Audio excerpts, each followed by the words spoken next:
আমরা কুকুরটাকে বিভিন্ন ভাষায় মুফাসসিরিনে কেরাম তাফসীর করেছেন, কিন্তু আমি গরিবের যা মনে হয় সেটা আমি বুঝতাম না যদি আমি ইংল্যান্ডে না থাকতাম, ওয়েস্টার্ন কান্ট্রিতে না থাকতাম। ওয়েস্টার্ন কান্ট্রিতে কুকুরকে গাইড ডগ হিসেবে ব্যবহার করা হয়।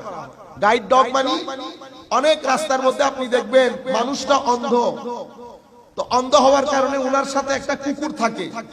কুকুরটা ইয়েলো এবং গ্রিনিশ বেল্ট পরা অবস্থায় থাকে। কুকুর দেখলে যে কেউ বুঝতে পারে এটা গাইড ডগ, এটা গাইড ডগ।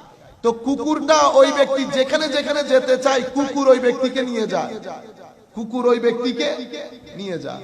অনেক দোকানের মধ্যে কুকুর ঢুকা নিষেধ, কিন্তু তার কুকুর ঢুকতে পারে। কেন?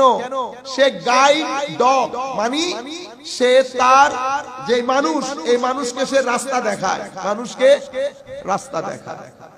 আমি এখান থেকে আমার মনে হয়েছে যে আসহাবে কাহাফের সাথে যেই কুকুর মাঝখানে জয়েন করেছে এটা সাধারণ কুকুর ছিল না, এটা গাইড ডগ ছিল।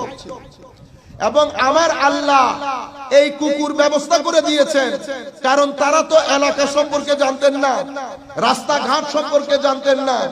আমার যতদূর মনে হয় কুকুর তাদেরকে গাইড করে করে ওই নিরাপদ আশ্রয়ে নিয়ে গেছে। আমি ভুলও হতে পারি, আমারটা ভুলও হতে পারে, তবে